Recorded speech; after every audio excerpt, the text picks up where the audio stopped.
Hey there. It's Gary Parrish. Welcome back to the CBS Sports Eye on College Basketball podcast, where we sometimes discuss camel fighting, dodo birds, and leaky black. The Eye on College Basketball podcast is presented by Jersey Mike's. Jersey Mike's, a sub above. Matt Norlander is here with me. He's in Houston in his hotel room. I'm in Houston in my hotel room. If you're watching on YouTube, smash the like button like you're Brandon Davies. You have consent. If you haven't yet, subscribe to the CBS Sports College Basketball YouTube channel.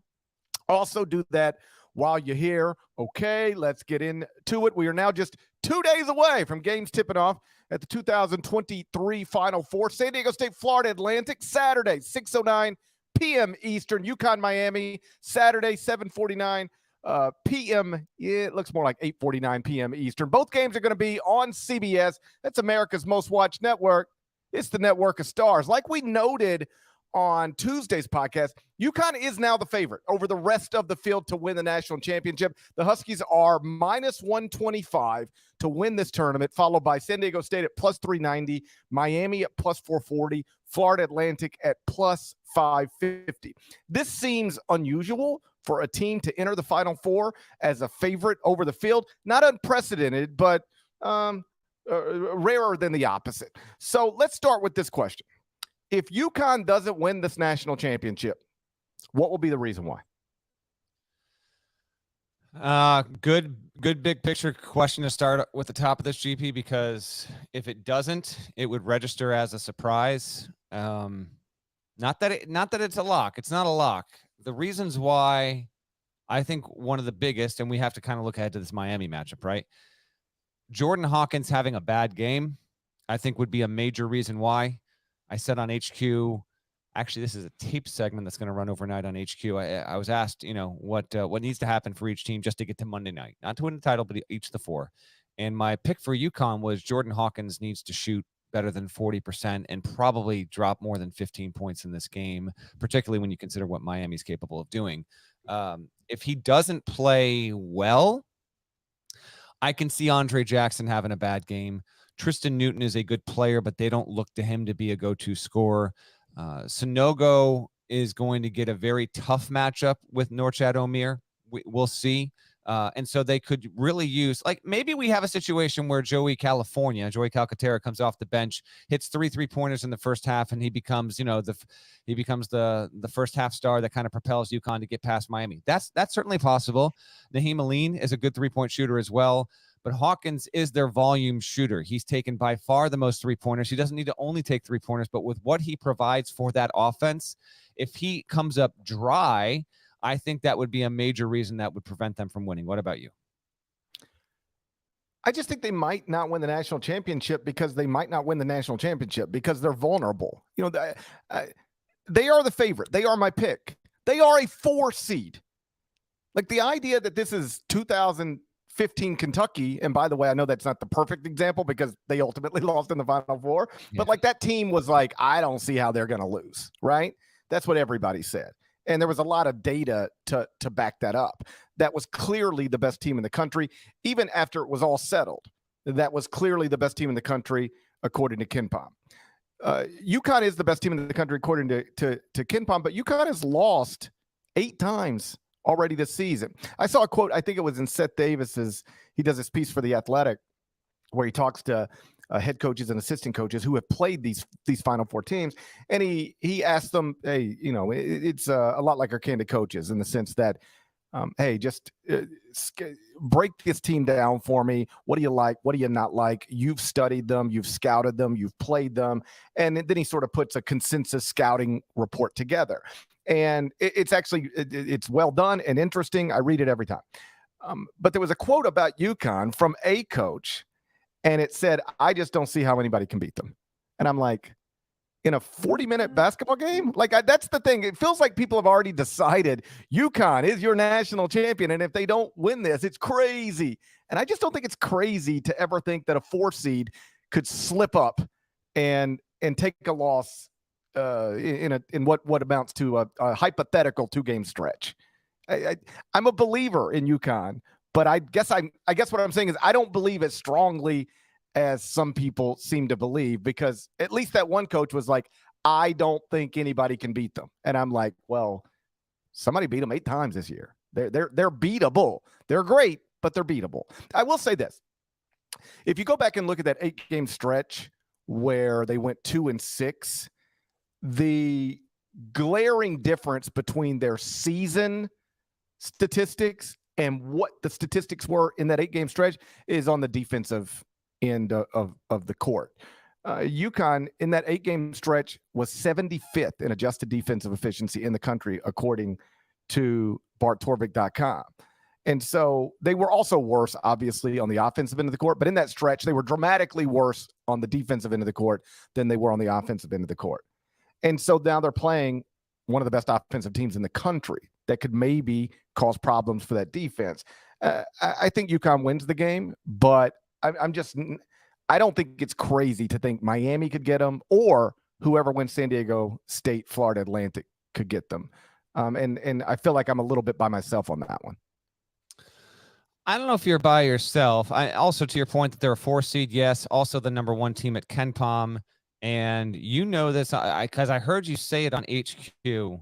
What their adjusted efficiency margin in the context of this season is better than Kansas last season. Is that right? That's right. Right now? Yeah, now their adjusted efficiency margin is better than the one that Kansas finished with last season after winning the national title, which says something to me. It does. And so even though UConn is got a 4 next to its name, that's a function more of the losses it took. The losses need to matter. And UConn as a 3 made more sense to me heading in, but I wasn't surprised by the 4. And now we see what it's done. And by nature of it, just steamrolling folks by 90 total points, it has scooted right up the efficiency margin. And that's why it sits where it sits. I will note that all 4 Final Four teams do sit top 22 at KenPom. They're top 30 in basically every predictive metric that's out there. FAU is not last, by the way. That is Miami. Miami is has been on an interesting journey here from a metric standpoint, but it is 4th, and it is 4th with a little bit of space between them and FAU. FAU is actually closer to SDSU than it is Miami overall in efficiency margin at this point. UConn's gettable. Miami is going to go. I think Miami is going to go pretty small on Saturday. Norchad Omier is the big that everyone knows. He's 6'7". He's a house, man. He's super strong, immovable, defends well, rebounds well, is a great big for them. But he won't be on the floor for 40 minutes, and this is where it gets interesting from a strategic standpoint. UConn will probably almost certainly, and I say this because I was able to flag down Dan Hurley real quick this afternoon outside the locker room and talk to him for a little bit because I'll have something on UConn on .com at some point on Friday afternoon. I think they are anticipating they will have either Sanogo or Klingon on the floor for pretty much the entire game. Why wouldn't you? On the offensive end, there's a certain benefit to that. Defensively, yes, you've got reasons to have exposure. Klingon's bad in ball screen defense, but everything else, UConn's numbers defensively are great when he's out there. If you look at the per possession stuff, I think Miami will try and go small. They can even put Jordan Miller, who stands the same height as Omier. So let's say they go Wong, Pack, Poplar, Joseph, Miller as the small ball 5. I could see that happening for stretches there if they think that is going to allow them, the one they want to run with UConn. They want to be able to run their offense through that with the ball screen stuff and then just catch either Sanogo and Klingon in some screen action to get their guys some looks. It's worth a chance. Now, you're going to give up second chance opportunities if you do that, but if they go small and it works, it wouldn't stun me. Miami has also been on a tear from a shooting perspective. It's a good 3-point shooting team. For the most part, 36.9%. It is actually the best, narrowly, it is the best 3-point shooting team that's left in the Final Four. But the margins, there's essentially no real difference between FAU, UConn, and Miami's 3-point capacity. UConn overall, from a points per possession standpoint, is better.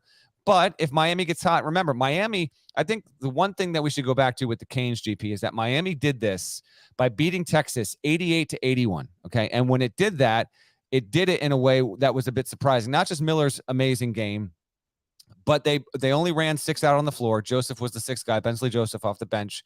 But they only hit 2 3-point shots and only attempted 8 of them. They were so good from the foul line, 28-32. Miami getting to the line, I think, will be key as well. UConn's got a really good chance at winning this. I think it's got a solid chance at covering it. But Miami has proven multiple times, not in the tournament, I'm talking season-long stuff where it has performed well against really good teams, and I think it will be ready. My last close on this is that if you tell me UConn again knocks out a team by double digits, it will not stun me, but I am with you that the game is maybe a little bit more up for grabs than people are suggesting. Yeah, I just think the tournament is a little more up for grabs than folks seem to be suggesting. So, like I as I said earlier in the week, I genuinely believe that all four of these teams are capable of winning the national championship, and I don't always believe that when we get to a Final Four. In fact, I think probably most times by the time we get to a Final Four, I say, yeah, I can see that team and that team winning it, that team or that team. But I don't, this one over here, I don't think they can win 2 more games. I think any of these teams can win 2 more games. And that's why I feel like this is a little more up for grabs than maybe the betting markets suggest in the way it seems most analysts and fans tend to think. Okay, we both have UConn winning the game. I don't want to speak for you, but I think we both have UConn winning the game. Yeah. UConn minus 5.5 is the number. You laying that, or you taking Miami plus the points? First of all, are we about to do some picks? Oh yeah, I need to be updated on these records. Have I been? Did I surmount? Where are we at on this? No, sir. You've been mounted, and you've been mounted pretty badly, I would say. Oh, God. Story of my life. Yeah. So it's over, right? It's over for GP? It's over. He can't catch, you can't catch him. You can't catch him. Well, maybe we need to pick some women's games. No. That's stop. You can't catch him. You can't. I'll take grasping for straws is what you're doing. I'll take Caitlin Clark plus the points. Yeah, of course you will. Yeah, me too. How about that? Maybe we should pick some NBA games. Yeah, like checking out that slate checking out that Thursday night, Friday night slate. Maybe we should pick Friday baseball games. Today's opening day. We got to schedule tomorrow. By the way, I have no idea what the Mets did. Well, first off, Justin Verlander had to go on the injured list. Okay. I mean, are you kidding me? Are you kidding me? By the way, couple of things. We're going to pick the game. Baseball starting on the Thursday before the Final Four. I don't think that's ever happened. 2, your Verlander stuff. 3, Cubbies. Want to know. And 4, we got the Final Four here in Houston. I understand why this happened, but I was like, there's no way they're having the Astros play a home game like right when they are, but they won the World Series, and so you get the home game to start. But you would think that normally you wouldn't, because it's where the park is located in downtown. It's right around everything. The city's got the capacity to handle it. But I actually, I thought that Houston would start away from home. But no. Home game tonight. The first pitch as we go here. I think it's about to happen. I think I'm going to go to the game tomorrow night. Okay. I want to go to the game. I want to go see the Astros. All right. And I've never been to that ballpark, so it'd be another check one off the list type of thing. Maybe we should pick that game. Astros White Sox tomorrow night. Put it in the Final Four and 1. Maybe you should be like, I want to go to the game. Maybe you should go with me. But no, okay. Maybe we won't pick the game because you were like, I'm going to go to the game. Oh, I just assumed nobody wanted to go with me. I would love if you went with me. I never ask people to do things because I assume nobody wants to do anything with me. I have this weird. You go to a baseball game by yourself. Final Four is happening. Everyone in the industry's here, and you're just going to go stroll up to the old will call window. One for Parrish, please. Yeah, I swear. Yes, that's exactly what my working plan is to go. I go to baseball games by myself all the time. When I'm in New York working in the summer and my family's not up, I go to baseball games by myself. I go to Citi Field by myself all the time. You know what? F it. Let's do it. The Friday Astros. Who are they playing? The White Sox? Who are they playing? Yeah, White Sox. You know what? I actually, no joke. I think our editor Marcus Nelson, who is here, I think he wants to go to the game. Okay, let's all go. So put it in there. I'm dead serious. Before we get to the Final Four games, okay, let's go on this baseball. Who are they playing? Isn't every baseball line like 1.5? Isn't there a whole deal with this? No, you do money lines in baseball. Money lines in baseball. Game 1, Yeah. White Sox Astros, 7:10 p.m. Central, Friday night, Minute Maid Park, Houston minus 165. Who are the pitchers? It doesn't say. And Oh, it should. come on. We don't know. We don't know the Okay, pitchers. now it says Lance Lynn is going for the White Sox Obviously. and Christian Javier for the Astros. Avi, huh? How about this? I'll do you one solid. You pick it first, and I'll take the other team no matter what. I'm laying my 165 on the reigning World Series champions.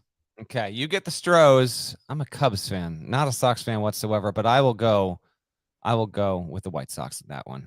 Okay. Nada, you got to get this on the graphic.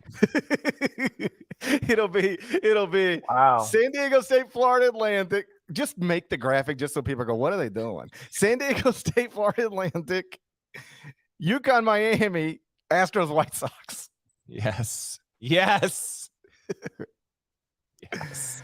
I love it. I'm All right, taking Miami. I'm taking Miami plus the 5.5.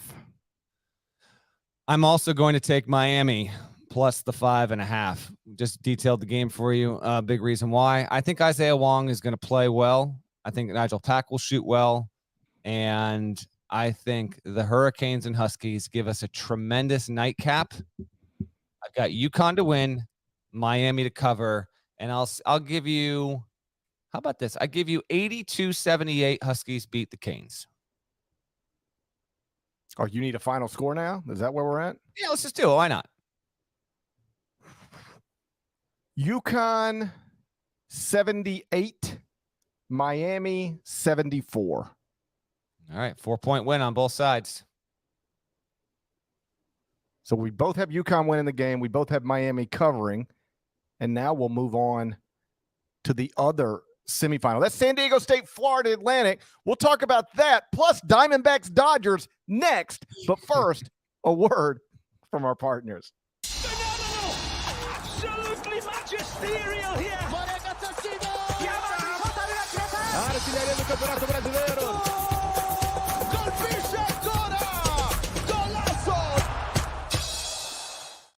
So San Diego State, Florida Atlantic is the first national semifinal scheduled to tip 6:09 p.m. Eastern on Saturday. That line right now, San Diego State -3.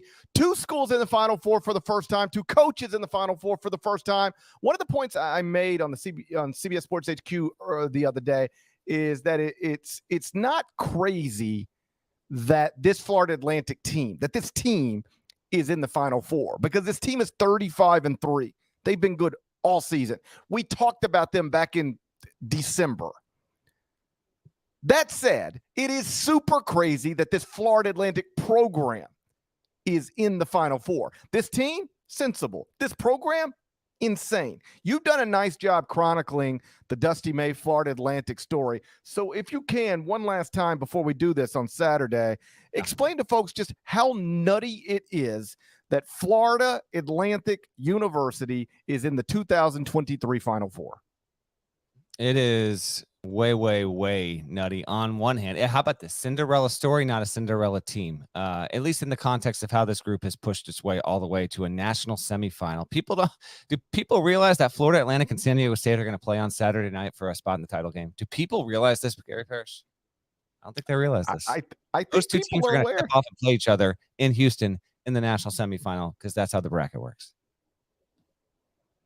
I heard a funny joke today, but it would be disrespectful for me to share it. And we are So not, I'm not going to. We don't need to share it.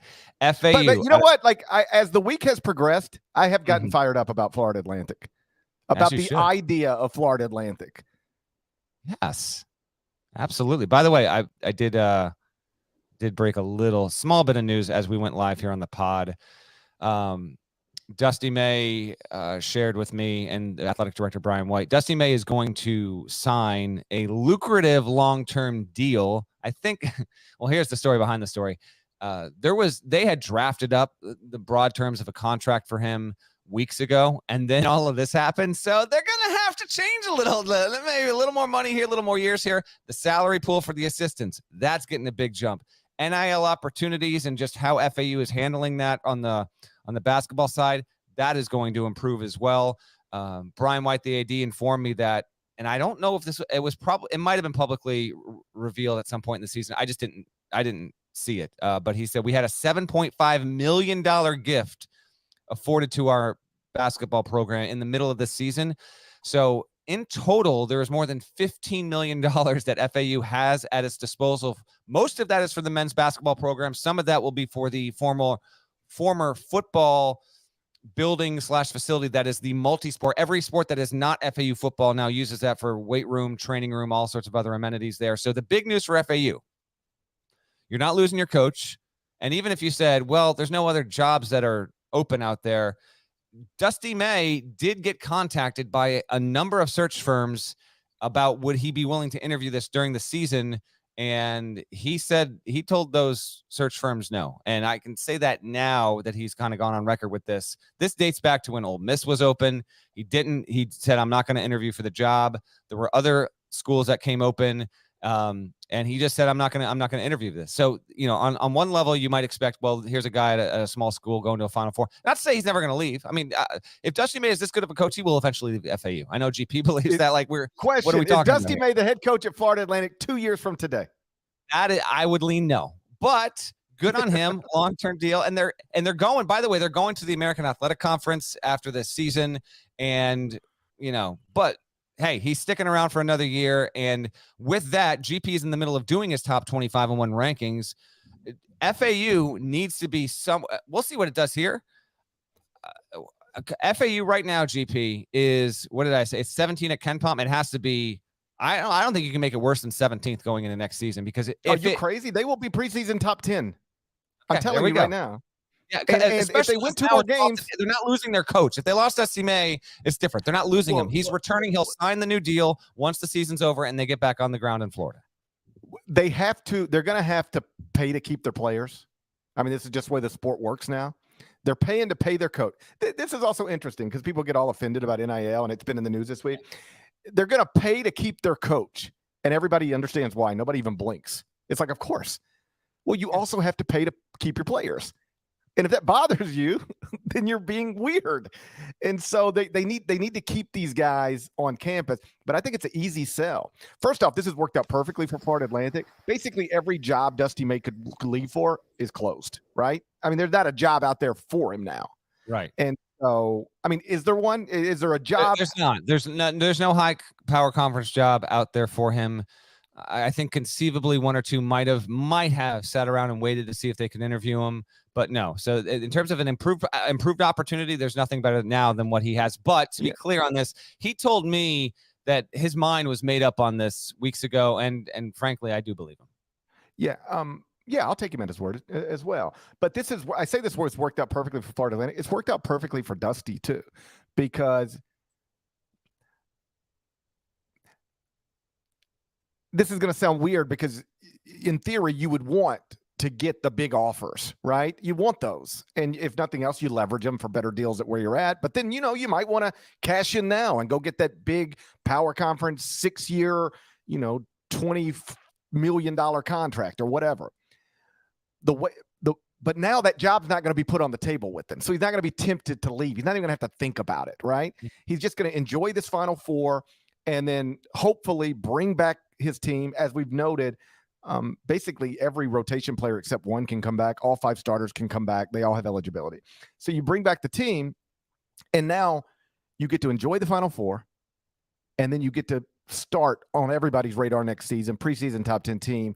And then as long as you keep that on the rails, which will be more difficult in the American than it would be in the COSA. I don't know. Will it be? See. I mean, maybe. We'll see. Like, we're recording this right before the bonus COSA title game in the NIT that's doubling as the NIT final between North Texas and UAB. So we'll see on that. Right. So, but listen, how about this? Florida Atlantic at this point going to be the preseason favorite in the American Athletic Conference. The American, by the way, it basically is CUSA all over again. What are we? Yeah, these teams are going to the American, and I think Florida Atlantic would be the preseason favorite in the American. So the point is, I remember, as everybody does, Billy Donovan won back-to-back national championships, and then formally accepted the Orlando Magic job, and then a few days later withdrew and came back to Florida. And at some point deeper into that summer, I remember talking to Billy about it, and one of the things he said was, the weird thing about this profession sometimes is you work hard. I mean, real sweat and tears and long hours to build something to a place, to get it to a certain place. And then you get it there and you put all this work in, and then you go, because now it's time to take a different job, a bigger job. And you're right back to building something again, and you don't even get to enjoy the thing that you built. And one of the reasons he decided to come back to Florida, and there was a long list, but on the list of things was, man, I just won back-to-back titles, and what, I'm going to leave and go try to rebuild the Orlando back, or I can enjoy this. I can be here and like just soak in it. And Dusty's going to be able to soak in this at Florida Atlantic. He's not going to be the mid-major coach who goes to the Final Four and then takes another job, because all these jobs are filled. So he's going to be able to enjoy this. So when I say this has worked out well, what I mean is he's not going to be tempted by a bigger job and a lot more money to leave this right now. He's going to get to have a post-Final Four year at Florida Atlantic, and that's awesome for all parties involved. As it pertains to the long-term contract, like, my advice to him, keep the buyout manageable, because keep the buyout manageable. Don't put yourself in a position, like, first off, he doesn't need my advice, but keep the buyout at a place. By the way, he is a dedicated podcast. I don't think he's squeezing the pot in now, because he's kind of got other stuff. Yeah. But Dusty is. This goes back to, I don't have it ready. I was gonna for Monday's show. I will Sundays. Remember, we talked about this earlier when I did the feature on him in January, because you called out Florida Atlantic as a trash program on CBS Sports Network, and he listens to the pod. So, hey, by the way, give Dusty May his advice right here on the podcast. He'll listen to it eventually, I'm sure. Hey, by the way, as you noted, he called Florida Atlantic a trash program. He almost backed out of the job. That's also true. All right. So Dusty and I probably have similar opinions. That's so true. But just keep the buyout manageable, so that, if the big job is, let's say Florida Atlantic wins the AAC next year, but then loses in the round of 32, because that's a normal thing. And then the big job is there.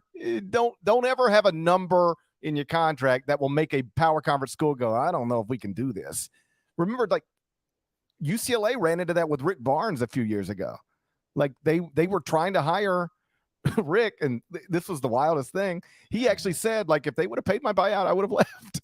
But they wouldn't. They balked at the buyout, and then it was just all right, well, then we'll go hire the guy who will be our greatest coach in school history. His name, of course, is Mick Cronin. So congrats to Dusty. Congrats to Florida Atlantic. Whatever happens this weekend is going to happen this weekend.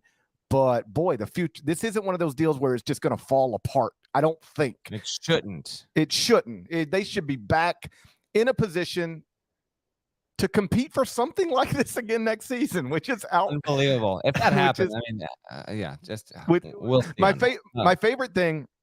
There's a whole lot of favorite things about Florida Atlantic. You've written nice columns about them. Dan Wolkin had a really nice one in USA Today earlier today. My favorite thing that I've read, not a story, just a fact. Jared Burson, who of course gave birth to ESPN Stats and Info, it's his baby. Yeah. He tweeted the other day, you might have seen this, that we have 3 first-time Final Four participants this season. And that, of course, is Miami, San Diego State, and Florida Atlantic. And they are the schools that are 96th, 97th, 98th in terms of list of schools all time that have competed in a Final Four. There are 98 schools in men's basketball who have ever played who have ever made a Final Four. Florida Atlantic is the only one of the 98 that's never had a player appear in an NBA game. How about that? Every other school that's ever been in the Final Four has a player who's played in the NBA. Florida Atlantic has none, and might have none right now. Yeah, that could wind up being the case there. No surprise. All right, so let's talk this game real quick. FAU SDSU. There's never been a 9-seed or worse that's won a national semi. Can FAU buck the trend? If it's going to do it, how will it do it? One of the biggest factors here, I think that FAU needs to not be afraid to shoot the 3 and to hit better than 30%. I did talk to Dusty, obviously, earlier today, so I talked to him about the extension and him going on record, but I also asked him, hey, how big did that stadium look once you got in there? And he said, actually, we were so prepared for it to be like this humongous building, and it is. our guys weren't that thrown by it. They actually shot well. They got comfortable. And so, well, once we get to game time and you're playing at San Diego State, which is just a beast, and holding teams to under 18% three-point shooting in this tournament, we'll see. I think three-point shooting is going to be pivotal for FAU in this spot. It averages 36.5%. It's got dudes that make them at a high clip. Nelly Davis, 37%. Elijah Martin, 38%. Brian Greenlee, 41%. Nick Boyd, 38%. Even Mike Forrest, who takes plenty, he's a 34% three-point shooter. And Brandon Weatherspoon off the bench, also a 35% three-point shooter. They have guys that take plenty, make plenty. You're going to need to do that. Now, if that starts to go awry, it's not like it's going to spell doom for FAU, because I actually think this team is built not just to win close. That's another thing with both these teams. They're a combined 19-2 this season in games decided by 5 points or fewer. So they have thrived playing close, playing in overtime. But FAU can play a bunch of different styles. So even if the three-point shot is not falling for FAU, I think it has enough in playmaking when you consider that, like, Davis, Martin, Mike Forrest, Greenlee, Boyd, they're all good distributors as well. They can run the offense through a number of different guys who play kind of that lead guard position. And they've got Vlad Golden, who's, he's a 7'1", 240-pound hoss, man. He'll go up against Mensa, and I think they'll have a decent enough chance to do some decent work around the boards. They're going to need to rely on him. The team doesn't wilt, though, probably between Golden and Giancarlo Rosado. Those are going to be the two guys you rely on for the majority of your boards. But if you're FAU, you're going to need to probably shoot well from three. And if not, don't get into a turnover game. The crazy thing about what FAU was able to do in the Elite Eight was it won the game despite turning the ball over 22 times. You do that against SDSU. I don't care if it keeps games in the 50s. You will not beat San Diego State if you turn this ball over 20 or more times. We'll see if they can keep that in check. As for SDSU's side, obviously they're going to try and induce that as much as they possibly can. SDSU actually is not a great turnover team. It's not terrible. It's just not that great. It's good at making you take bad shots, work the shot clock, frustrates you into some bad opportunities. There is a top 5 team in defensive efficiency. It's number 2 in three-point defense. I mentioned the 17% rate in the tournament on the whole season. The only team that was better from three on the defensive end was the team FAU beat in the Sweet 16. That was Tennessee. So maybe that works to FAU's advantage. We will wait and see on that. I also want to see if Matt Bradley wakes up. Now, SDSU has done something I did not think it was capable of. It has won 4 games in this tournament, and Matt Bradley has not been a factor. He is their only double-digit scorer, and yet he has largely disappeared over the past three games here, or specifically with what they were not able to do in the second weekend. He had 6 points and just 6 against Bama, 2 against Creighton. Against Furman, he had 10, but they didn't really need him. There was a laugher in that game. Do they need Bradley to step up big in this one? I kind of think that needs to be the case, but regardless, Darren Trammell has been a great and really fun playmaker. Lamont Butler stepped up big. They've got enough guys there. They're not quite as deep as FAU, but they do still go plenty deep. Ladie off the bench, Seiko off the bench. If Kashad Johnson starts, bring Mensa off the bench. He's basically a starter with Benjamin. It's interchangeable there, and then a rope as well. So it's a fun matchup. It feels very much like a toss-up. I think I said on a reaction show that I thought that this game, even though it wasn't as appealing in a number of ways, I think it's the better chance at being the closer game. And if you just give us dramatics, we're all going to be dialed in and tuned in. So it feels very much like a coin flip. What are your thoughts? And I don't even, I know we picked it for the site. I don't even remember the line. I think it's SDSU minus a 1.5, but it's alternating between 3 and 2.5. You look one place, it's San Diego State minus 3. Another place, it's San Diego State minus 2.5. For our purposes, we'll call it 3. One of the reasons, and you made a point of this, that I believe Florida Atlantic can win this game, and in fact, I believe Florida Atlantic will win this game, is because of who they played 2 games ago. Like, they've already dealt with the physical, defensive-minded, push you around, grab you. That's a bigger team, too. Not to say SDSU can't win, GP. I know that's what you're saying. Sorry to cut you off. But Tennessee, I saw them up close. Like, that is an even bigger team than SDSU, who is no slouch and absolutely brings the hammer. No doubt about it. Yeah, like, I did think it was interesting that, we've had power conference schools seeded 9th or worse make the Final Four before. But if you focus just on mid-majors that have been seeded 9th or worst and then gone on to make the Final Four, It's happened 5 previous times. And every time they lost in the semifinals. Every time. And by an average of 14.6 points. Trivia time. Okay. Can you name all 5 of them? 5 mid-majors, history of the NCAA tournament that have made the Final Four after being seeded 9th or worse. I'm a man of character and integrity. Not me. We know. Not really me. That's not the way You I would have describe these myself. teams in the Google Doc. I could have gotten this without it, but you got them in the Google Doc, so I can't take credit for getting this right. Well, then let me tell the folks. Hell, It's 2018 Loyola Chicago, 11 seed. I have access to this document, and I look at it. I was hoping I could catch you off guard. I wanted to catch you off guard. Or you could have just faked it. You could have been a man. I'm not going to know. Not to our listeners. I refuse to do. I refuse to fake it. You won't fake it? I'm faking it right now. Oh, here we go. 2018 Loyola Chicago, 11 seed, lost to Michigan by 12 in the national semifinals. Before that, 2013 Wichita State, 9 seed, lost to Louisville by 4 in the Final Four. Pretty competitive with the national champions. Yeah, 2011 VCU, 11 seed, lost to Butler by 8 in the Final Four. Shouts to Shelvin Mack. 2006 George Mason, 11 seed, lost to Florida by 15 in the Final Four. And then this is the one that really really skews the numbers. 1979 Penn, 9 seed, those bums. Yeah. Lost to Michigan State by 34 points in the Final Four. Why'd you even show up? Florida Atlantic is now the next one of these. And I submit Florida Atlantic will be the first mid-major seeded 9th or worse to ever win a national semifinal and advance to Monday night's national championship game. Wait a second. Does that mean, are we doing the pick again?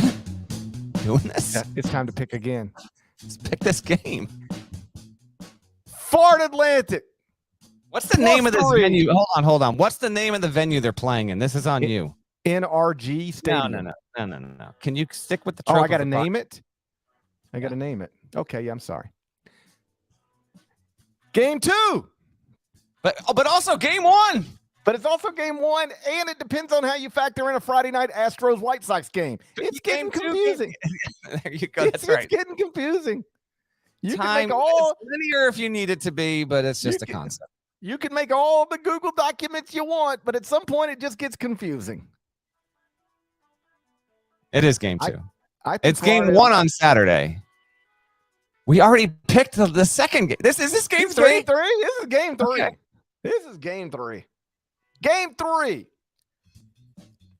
6:09 p.m. Eastern. Florida Atlantic versus San Diego State inside. I got it for you. You got it? I got it. Jose Altuve Stadium. No. Nada, what do you got? He's a short king. We got to go Megan Thee Stallion Court. Oh, Megan Thee Stallion Court. Megan Thee Stallion. I was gonna say JJ Watt Stadium though. It feels like he's deserving of. Get a bucket and a mop. Get a bucket and a mop. She said, "Get a bucket and a mop." So she Megan said Thee Stallion macaroni in a pot. JJ Watt gets the stadium. JJ Watt's hurt. Always. And retired. He'd probably show up at the national semifinals in Texans a wheelchair. legend, best player in program and franchise history. What? Is he really? Yeah, for sure. JJ Watt's the best Texan ever. Yes. Is he? But you know what? I am willing to go with the theme. There was a badass receiver from the U. Andre Johnson? Of course. Okay. Andre Johnson Stadium it is. Sorry, JJ. What about Jose Altuve? He's a short king. No. We're not. I actually like Megan Thee Stallion. He gets the baseball park. She said, "Get a bucket and a mop." I said, "What? A bucket and a mop? Sounds like a lot of stuff to carry." This game. It sounds like too much stuff to carry. How many hands do you think I got, Megan Thee Stallion? I'm taking Florida Atlantic. Right up. Ah. We are in agreement, which means our picks are the same. Also means there will be no side mounting or surmounting. It's Good tough. sir. It's a tough. I'm I'm gonna disappointed in how I've closed the season. take FAU to win the game, and I'm gonna say we're gonna get Huskies versus Owls on Monday night for the national championship, which would be one hell of a thing. Now, San Diego State fans, not saying you can't win. I think it's gonna be really close. It's San Diego State that's favored. Give me FAU by a bucket. This could be just bucket and a mop. Give me FAU by a bucket and a mop. Unbelievable. Just walked right into it. Right into it. Bucket and a mop. Owls. Mopping their way to Monday night. Here we go. What if they adopted that as their slogan? You know what? If Dusty May listens to this podcast before Saturday, they damn well might. They show up.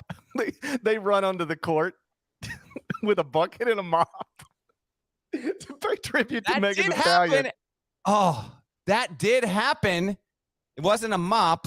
2016, Daniel Ochefu in Houston wiping up the court at the end of the game. He didn't have himself a bucket. Kind of had himself a mop. We've been there. It's all, oh gosh, why didn't I see it before? It's all connected. Them girls were very clear. They need you to bring a bucket and a mop. Not one or the other. Yeah. Really, what good is one without the other when you think about it? Okay. You know. There it is. We've both got UConn FAU playing Monday night. Congratulations to Miami and San Diego State. By the way, if UConn plays Florida Atlantic, I've got the lines. I've got let's see if you can guess the hypothetical lines for Monday night. If it's UConn Connecticut, FAU, I'm going to say, first of all, I feel like you did this with me, but maybe not. I think you did it a year ago, and I think it happened like 4 days ago, which tells you all you need to know about my mind right now. I will say UConn is going to be favored over FAU by 5. UConn -7 is the number. If it's Connecticut, San Diego State, what do you think it is? 5. 5.5. If it's Miami, Florida Atlantic. FAU's better in predict. I'm going to say FAU -1. Miami -2.5. That's a joke. And if it's Miami and into the public, I think that's why. And if it's Miami, San Diego State. Although, you know what? No, I take that back because if Miami beats UConn, that will validate Miami as a favorite in that scenario. So that's correct. Miami, San Diego State. Uh-huh. How much was it? FAU 2.5. Florida Atlantic was a 2.5 point underdog to Miami. And I would say the Tex would be a 1.5 point dog to Miami. Pick 'em. Pick 'em. Miami, Ooh. San Diego State, according to the numbers I got today, would be a pick 'em. Okay. All right. All right. Very good. Before we get out of here, we should make note that the CBS Sports All-America teams and National Player of the Year, National Coach of the Year, and National Freshman of the Year published earlier on Thursday. I'll run you through the teams real quick. It was a panel of voters, and when all ballots were submitted, this is how it shook out. First team, Jalen Wilson from Kansas, Zach Edey from Purdue, Trace Jackson Davis from Indiana, Brandon Miller from Alabama, Drew Timme from Gonzaga. Yes, it's 5 front court players. We'll get to that in a second. Second team was Marcus Sasser from Houston, Jaime Jaquez from UCLA, Marquise Noel from Kansas State, Jalen Pickett, Penn State, Tyler Kolek from Marquette. Third team, Isaiah Wong, Miami, Adama Sanogo from UConn, Azuolas Tubelis from Arizona, Keontae Johnson from Kansas State, Chris Murray from Iowa. That means Kansas State is the only school in the country who produced 2 CBS Sports All-Americans. How about that? Do you have your ballot? Yes. Let's hear it, and then I'll give you mine. Okay. As soon as I tweeted this earlier today, multiple people were like, it's all forwards and centers on the first team. And to that, I say, you're right. You're right. My ballot, by the way. You're right. Norlander can attest to this. I argued in favor of teams that are position that are positional sensibly. Does that make sense? I argued in favor of teams that look like an actual 5-player team you could put onto a court. Here we go. Matt Norlander, my friend and colleague, argued against me. Not just me. I got outnumbered. If you want to tell the truth, I got outnumbered in slack. So how about this? For the people out there who think it's crazy that you could have a first team with 5 front court players, how would you explain it to those people? Not to me. Explain it to those people. I'm picking the 5 best players in the country. This team is never going to get in the same uniform, step out with a bucket and a mop and try and go up against another squad. So I'm just trying to pick the players that are the best, most valuable, impactful players that also were on pretty good teams this season. That's why. Oh, by the way, my first ballot had a guard on it. How you like me now? Counter argument had a guard on it. So yeah. Okay, they're never going to play a game together or against somebody else. I got you. A college football All-America team is never going to play a game against anybody either. But you never look at those and you see, oh, they got 9 quarterbacks and no receivers. It's They like, no, should. here's the quarterback. Here's the running backs. Here's the receivers. Here's the linemen. That's your All-America team. Baseball. Imagine looking at a baseball All-America team and saying, oh, yeah, their first team is 5. The first team is 9 pitchers. Be like, what? Incredible. But No, that's what we did. 8 pitchers and 1 catcher. but that'd be hard on that catcher's knees, I think. It'd be just incredibly taxing. Yes. So we don't do this. Listen. We don't You do it with have any a other valid sport. point. I'm not all in on it. I'm ambivalent on this. I just picked the best players, and so here we are. Okay, so to walk you through my ballot, I tried to actually pick teams that could go to get that they could play together. So my first team point guard was Tyler Cohen from Marquette. I also had Marquise Noel as a first team All-American. He's not a first team All-American. Like, I feel if he's the king of New York he would City. not have been on your first, second, or third team if you did the voting at the end of the Big 12 tournament. Not even the regular season. I feel like you put too much influence on a guy that didn't even make the Final Four. He's Mr. New York City. Yeah, and he's like 1 inch shorter than you, so you are showing him favoritism because of his height. I do love him because he's short. There is some truth to that.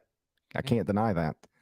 But the whole reason we don't vote until after the Elite Eight is so you can take this kind of stuff into account. I know. And by the way, I did. But I feel like literally Marquise Noel on the first team, you cannot tell me he had a better season overall than what Marcus Sasser did at Houston. I'll get to my ballot. He's my guard on my first team. Tyler Kolek, Marquise Noel are my guards on my first team. Then I had Brandon Miller. And my front court players were Drew Timme from Gonzaga and Zach Edey from Purdue. Yes, I am the reason Trace Jackson Davis was not a unanimous first team. You're out of your mind. I was in the lift with Cobb today, and I was like, we got to get to the bottom of this. It's outrageous that someone actually didn't put Trace Jackson Davis on the first team. He is the second best player in the sport this season. You needed to kick out anybody else. Trace Jackson Davis. So Edey is our only unanimous first team All-American. Trace Jackson Davis. This is an outrage, GP. I'm actually genuinely surprised you did this. What are you doing, man? He was clearly the second best player in the sport this season. I have a team that makes sense from a perspective of position, and that means I only got 2 places for players like Trace Jackson Davis. One of them is going to be Zach Edey. You wouldn't even disagree. And the other one, I went with Drew Timme over Trace Jackson Davis. That's not crazy. It is. Trace Jackson Davis had the better season. You know what's crazier? Having a first team with nothing but front court players. That's way crazier than picking Drew Timme over Trace Jackson Davis. My second team, Jalen Pickett, Isaiah Wong, Jalen Wilson, Jaime Jaquez, and Trace Jackson Davis. That team could play together. And my third team. The internet is humming in Indiana right now. They are coming for you. Oh, let them come for me. All right. What are they going to do? What are they going to do? They pick to win the Big Ten and then not do it again? What are they going to do? What's the third team? Marcus Sasser, Kendrick Davis, John L. Davis, Azuolas Tubelis, and Adama Sanogo. Yes, I put an owl on the third team. You did. He's not a third. Listen, shouts to Nelly. He's not a third-team All-American. He is, according to me. Did he make our? He didn't make our teams. Yeah. No, you guys left him off. 'cause You went rogue. You don't like Chanel owls. Davis is not. And listen, I'm in on the Owls potentially winning this whole thing. I could have my mind changed if they wind up winning Saturday. You put a dude you did not know existed until 9 days ago on the third team. I knew he existed. I knew he existed. I am wrong, Gary Parrish. I knew he existed at least 2 months ago. At least, because you put Florida Atlantic in the top 25 and 1, and then you got to write a little 2-sentence comment to go with it. So it's like Janelle Davis finished with 18 points and 6 rebounds in Saturday's 87-82 win over North Texas, whatever. Man, That's me and amazing. Janelle Davis go way back. What you talking about? We go way back. Nelly. They call him Nelly. If you went way back, you'd know they call him Nelly. All right. Here's my first team: Edie, Jackson Davis, Timmy, Wilson, Sasser running the point. Look out. I put Sasser on. I actually anticipated that argument from GP, so I was like, you know what? Fair. I'll meet him in the middle, and I'll bump Miller from my first team, and I'll put Sasser there. Otherwise, my second team is Miller, Jaime Jaquez Jr., Adama Sanogo, Tyler Kolek. So Tyler Kolek was the best player in the Big East this season. Sanogo has been the best player in this tournament. That's where we wait until the Elite Eight came to play. Sanogo was on my second team with Kolek, and I put Duke freshman Kyle Filipowski on my second team. You did not have Flip, correct? I did not. I didn't realize it until right now. I did vote him second for freshman of the year behind Brandon Miller, but he did not make my All-American team. So Filipowski's on my second team. My third team, Jordan Hawkins from UConn. I think that is fair. He and Marquise Noel were my last two. Noel did make my third team, along with Tabellis, Pickett, and Isaiah Wong. So my picks that didn't make our team at all, I don't think Filipowski made it. And Hawkins. Hawkins I had, and he did not make it. Those are our All-America teams. As for ballots for Player of the Year, Coach of the Year, Freshman of the Year, I'll just say him now. Zach Edey won Player of the Year. Dusty May is our National Coach of the Year. I don't know if we will be the only outlet that gives him National Coach of the Year, but obviously well earned and deserved. You take Florida Atlantic to 35-3 to the Final By the Four. way, your criticism of me about Marquise Noel, you would not have voted Dusty May National Coach of the Year 2 weeks ago. No, that's not the same. Dusty May would have been in my top 3 2 weeks ago. He moved up 2 spots by making the Final Four. Marquise Noel wouldn't have been in your top 20. It's the King of New York. Yeah. Dusty May is our National Coach of the Year. Brandon Miller is our Freshman of the Year. Even included with everything that went on with that disaster of a story and that outright tragedy. Okay, we're not going to relitigate again. At a certain point, like, he was undeniable. Even if we can argue that he should have been suspended or whatever, he was the best, most productive, talented freshman in the country. So it comes with everything that's with that. I had Miller first, Filipowski 2, Hood Schifino 3 on my freshman ballot. Coach, Dusty May, Jim Larinaga, and Jerome Tang. And then Player of the Year, Edie, Jackson Davis, Timmy. What was your ballots for those 3? Larinaga would not have been in your top 5 2 weeks ago.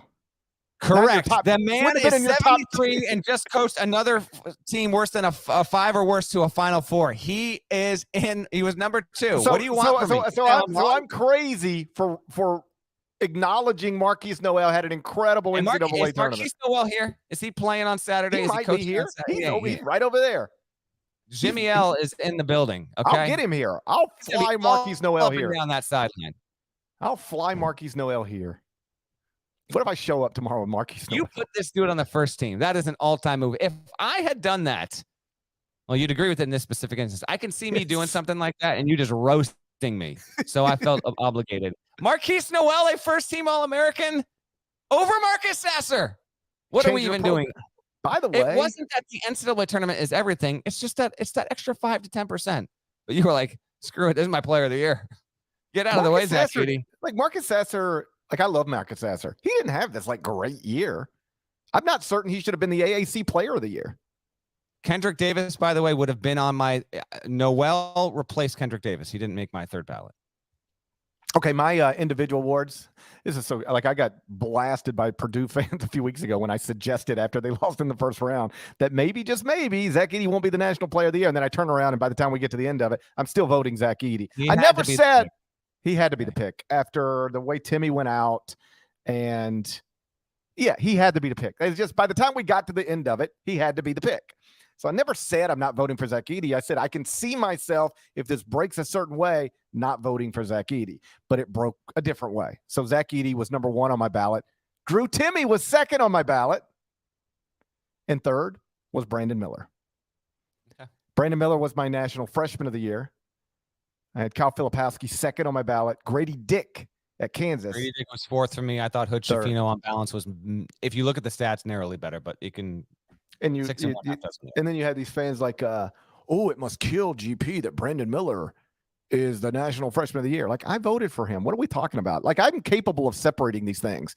I do not think he should have played uninterrupted. But given that he did, and he did what he did, he's the National Freshman of the Year and a first-team All-American. That seems undeniable to me. And then my Coach of the Year, number 1, Dusty May. Number 2, Jerome Tang. And I still had number 3, Bill Self. I still think it's just wild to lose everything he lost off of last year's team and have a number 1 seed in the NCAA tournament. So that's the ballot, for better or worse. Those are our awards. There you go. And by the way, Drew Timme. So Edey was the only unanimous pick. Timme, 3 straight years, first-team All-American at CBS Sports. GP's been doing this since 06, so I can't speak to, but I feel like this might be a first. Maybe Hansbrough probably did it, 3 first-time team. So if he's not the first, he's number 2 or 3 ever at CBS Sports to be a 3-time All-American in 3 consecutive seasons. I wish Marquise Noel had some more eligibility. He could maybe get there, you know? Yeah, no, I hear you. This is our last podcast before we play the Final Four. As a reminder, GP is going to be on CBS Sports Network all afternoon and evening on Friday. He will be doing studio stuff from just outside Andre Johnson Stadium on Saturday. I will be on set for CBS Sports HQ. I was today. I'll be overnight. I'll be there Friday. I will be doing interviews and everything for CBS Sports HQ throughout it. We will have a reaction podcast Saturday night after the games are done. Yes, it will be late. Logistics on that still need to be figured out, but I think that's it for programming, I guess. No, it's not. No, oh boy, what's up, Nada? Sunday, because remember we got. Oh yeah, we actually had this has been decided. Oh yeah, it has been decided. Right. Go on to the detriment of me. It's been decided to the detriment of me. No, because I got to come to you. You're not having to come to me. Well, I don't know what to say. It's fine. It's fine. I'm looking forward to it. You're gonna. How about this? You'll be indoors, climate control. I know you're not gonna. It's about to get hot down here. Have you looked at the weather? I was Sean Millering through my shirt when I was done today. Not good. Yeah. It's not great. It's not great. So on Friday at noon Eastern, 11 Central, we have the 4-hour practice show live from Megan Thee Stallion Stadium. So we'll have a set inside, a set outside. All 4 teams will be there practicing for an hour. Jim Nantz will be there. It'll be fabulous. So make sure to turn that on if you're sitting around on Friday. 11 Central, noon Eastern, CBS Sports Network. Then we have another show from 5:30 Central to 6:30 Central, live from just outside the stadium. And that'll be that for Friday. On Saturday, we got pregame stuff. On Saturday night, the games, and then we'll be podcasting Saturday night after the doubleheader once the national semifinals have been decided. And then on Sunday, I want to say it's noon Central, 1 Eastern. That is correct. At the CBS Sports HQ set, which I'm told is convention center. So this is the place where everyone is going. We are next to the big basketball court. Now we will be elevated off the ground, so you won't be at eye level with us, but if you want to enjoy, I don't know if they're going to set up speakers so you can hear us or not, but we are doing a live podcast Sunday from the convention center to preview the title game. Oh, I can't wait. You sound psyched. Let's go. No, I am psyched. I'm glad. I'll be honest. Earlier in the week, I sort of hit a man, I'm just exhausted. Like I'm just beat down. Now I feel good again. I'm ready to go. That's right, baby. Let's get out of here. Surely Let's we get got outta here. something to do. Are we? Surely Are we we doing? Are you staying in? Or are we doing dinner? Are we doing dinner tonight? I've got dinner plans already. I hate to inform you. That's all right. Sorry. Yeah, it's Tell you okay. about it when we turn the mics off. All right. It's me and Marquise Noel. We're Yeah, going to that's the right. Cheesecake Factory. Yeah. Okay. It's a Cheesecake Factory, like right I know. above me or below me or Yeah. something. That's correct. So that's where I'm taking Marquise Noel to celebrate his addition on my ballot as a first team All-American. Shouts to Devin Downey. Shouts to Chester, South Carolina. Shouts to Huck. Shouts to Larnell. Thank you guys once again for listening, watching Eye on College Basketball Podcast. If you're not subscribed, go subscribe anywhere you subscribe to podcasts, including Apple and Spotify. At Apple, leave a nice review, 5 stars, type some words. There's more of us than there are of them. Marquise Noel, definitely us, right? You would agree with that? Definitely. 100%. Definitely. There's a lot of us walking around Houston right now. Don't tell me. I'm probably going to see more tonight, to be honest. Can't wait. Love us. We'll talk to you again on Saturday night. Bye-bye.